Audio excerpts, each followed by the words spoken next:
Hello everyone, hope you're doing well out there at home.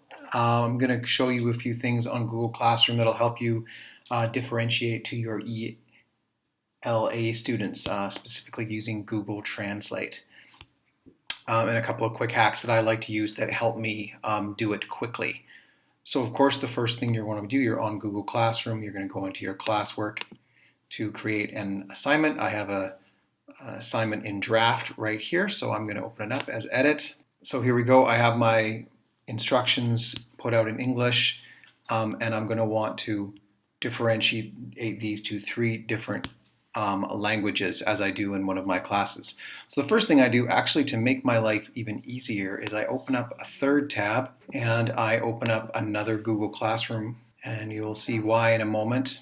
So I have the same class open twice, clicked onto classwork. What I'm going to want to do now is I'm going to want to translate this and differentiate it to three different groups or language groups. So the first thing I'm going to do is I'm going to get this basic text here translated. So I'm going to copy it, put it into Google Translate, and then over here I'm going to get the language that I want. So I'm going to start with Japanese. Okay, so now I have it translated into Japanese. I'm going to copy it. I'm going to take it back over to here. Now, this is the trick. I'm going to go to my second classroom and I'm going to create an assignment. I'm going to paste in the Japanese, but I also want the English in there as well, so I can quickly go back and I can paste in the English. So now I have an assignment right here for students, for Japanese speaking students. I of course would configure all of my details over here, and then the last part is I would go to students. In this case, I have only one student in my test class. However, you'll have multiple, so I always deselect all of my students, and then I select the students that I want to give this particular version of the assignment to. Once that's done, I'll either go up here and schedule it, or I will simply assign. So I've assigned it. I also have in my class a group of Mandarin speaking students, and I have one student who speaks Lao. So I need two more different groups. So I'm going to create another assignment. I'm going to call this one test 1, 2, 3, 4. And very often I will put in brackets here a note for myself for my stream. And I will go over here and I'm going to copy that text again. And I'm going to put it in English here. And then I'm going to quickly go to translate. Now it's already in translate. So all I need to do is find Chinese. There it is. Click the copy button and enter space. And if you like, I often just put a line like so just to differentiate. And there we go. Now I assign that, of course, to I would deselect all my students and then I would go through and select the students who were Mandarin speaking, and then I would assign.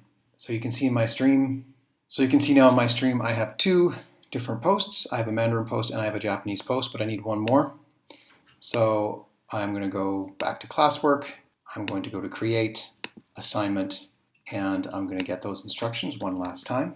I'm going to paste them in here, and I'm going to go to translate, and now I have one more student who speaks Lao, so I'm going to go down here and click Lao, and there I have it in Laotian as well. And just so you know, once you've done this once with Google Translate, these three languages will now be remembered on your browser, so you won't even have to do those steps that I did. So when I do this regularly, I just come in, I paste, I choose my language, and I just come back 3 different times and choose that language and copy down here. So it actually is less work once you've done it once.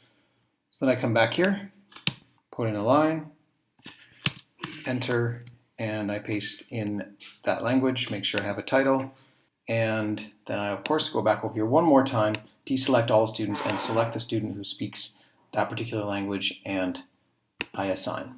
And then the final thing I can do is I go back to this original post, which is just going to be in English, and I assign it as well. Once that is complete in your stream, you will see the different assignments. And of course, the students only see the one that's been assigned to them, and you can note what language has been given out so that I can see in my stream whom I'm looking at.